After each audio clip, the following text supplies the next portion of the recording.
A paz, Senhor Jesus, a todos que me assistem. Vou entrar agora num novo assunto que é importantíssimo para a nossa época. Porque entre nós, os reformadores, está havendo muitas dúvidas a respeito da predestinação. Uma coisa confusa que vai trazendo perda para o Evangelho.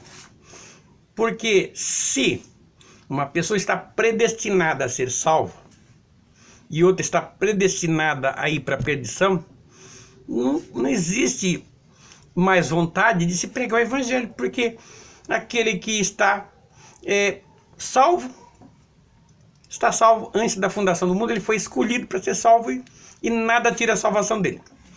E aquele que está perdido para ir para o inferno, nada tira que ele vai para o inferno. E isso se torna uma confusão que vai fazendo a perda até de interesse de pregar a palavra. Por quê? Se é desse jeito, não precisa nem trabalhar, vamos cruzar os braços e deixar a coisa fluir. Então, como não é bem assim, precisa estudar e, de acordo com as revelações que nos é dada, principalmente para os novos reformadores, que estão se baseando na palavra, mas não conseguiram uma revelação perfeita do Espírito Santo. A partir do momento que nós estudamos com carinho as Escrituras, nós chegamos a umas novas, as novas condições que está estabelecida pelo Espírito Santo. Porque existe um segredo e só o Espírito Santo pode revelar. Então, pelas novas revelações, a gente vai trazer esse estudo bem conclusivo e bem baseado nas Escrituras para não se tornar heresia. Porque tudo aquilo que se formula tem que ser baseado nas Escrituras. Se não tiver base, então é heresia. Muito bem. Bom, começando. Um teólogo holandês chamado Jacob Herman, que viveu de 1560 a 1609, era o melhor conhecido pela sua forma latinizada do seu último nome, Arminius. Ainda que educado na tradição reformada, ele se inclinou para as doutrinas humanistas de Erasmo, porque tinha sérias dúvidas a respeito da graça soberana de Deus, como era ensinada pelos reformadores. Seus discípulos, chamados arminianos, ou sectários de Armínios, disseminaram o ensino do seu mestre. Alguns anos depois da morte de Armínios, eles formularam uma doutrina em 5 pontos principais, conhecidos como 5 pontos do arminianismo. Pelo fato das igrejas dos Países Baixos em comum com as principais igrejas protestantes da Europa, subscreveram as doutrinas reformadas da Bélgica e confissões de Heidelberg. Os arminianos resolveram fazer uma representação ao parlamento holandês com um protesto contra a fé reformada, cuidadosamente escrita, e foi submetido ao Estado da Holanda em 1618 pelo Sínodo Nacional da Igreja e reuniu-se em Dort para examinar os ensinos de Armínios à luz das Escrituras. Depois de 154 calorosas sessões, que consumiram 7 meses, os 5 pontos do arminianismo foi considerado contrários às das Escrituras e foram declarados então heréticos.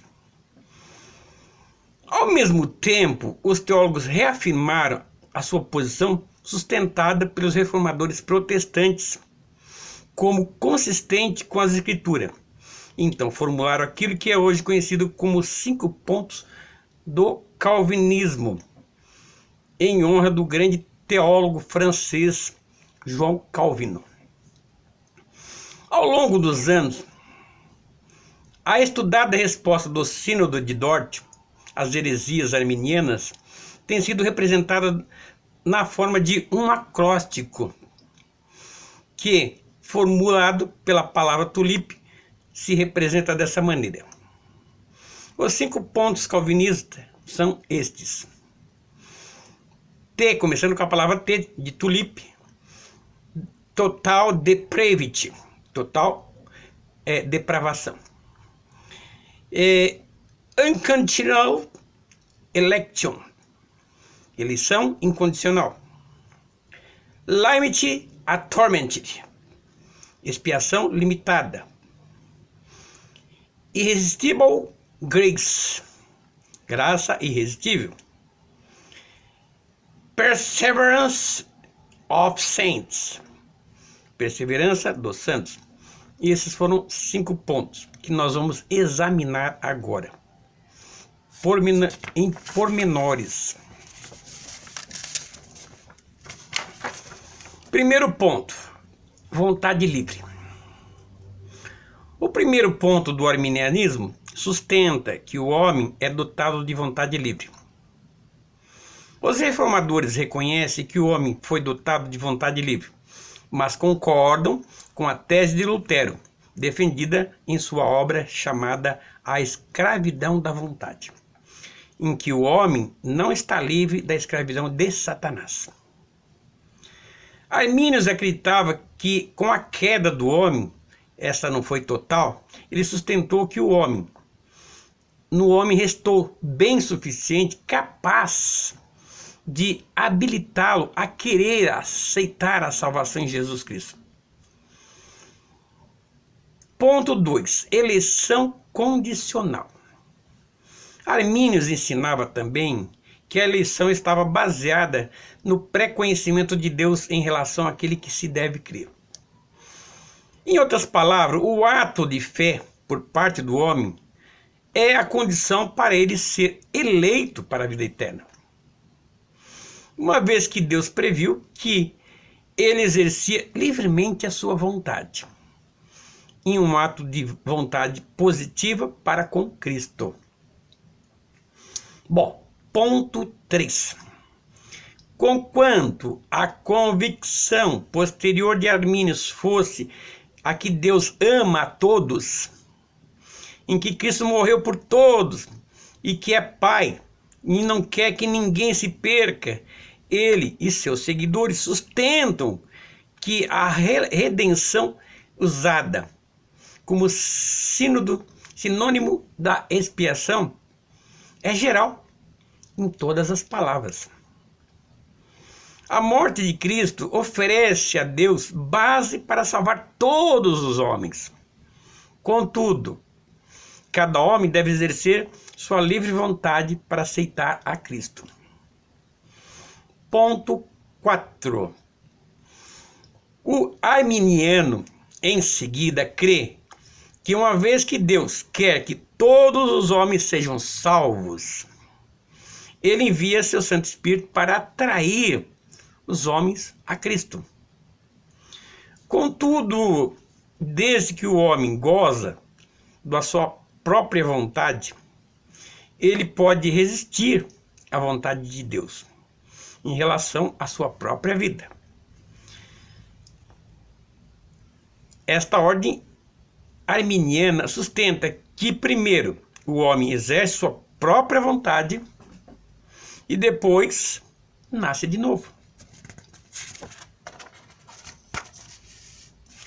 Ainda que o arminianismo creia que Deus é onipotente, insiste em que a vontade de Deus em salvar a todos os homens pode ser frustrada pela finita vontade do homem como indivíduo. Então a individualidade do homem pode frustrar a vontade de Deus. Quinto ponto. O homem pode cair da graça. O quinto ponto do arminianismo é que a consequência lógica das precedentes posições do seu sistema pode alterar tudo. O homem não pode continuar na salvação a menos que continue a querer ser salvo. Então esses são os 5 pontos arminianos. Agora vamos contrastar esses 5 pontos agora. Para isso, vamos fazer a leitura aqui do ponto 1. O arminianismo diz que a vontade do homem é livre, ou seja, ele é de livre escolha. Então, o homem pode escolher ser salvo ou não ser salvo. Ou a palavra de Deus ou a palavra de Satanás, ou seja, pode escolher a vontade, servir a Satanás ou servir a Deus. Então a salvação depende só da obra da fé. Ele tem fé, ele vai concluir naquilo que ele tem fé. Já o calvinismo responde que os homens não regenerados, ele é absolutamente escravo de Satanás. Então, o homem que não se regenerou, ele é escravo de Satanás. E por isso, ele é totalmente incapaz de exercer a sua própria vontade livremente para salvar-se. Então, depende então da obra de Deus, que deve vivificar o homem, antes que esse possa crer em Cristo. Mas vamos terminar esse ponto aqui para um novo vídeo para ficar mais esclarecedor.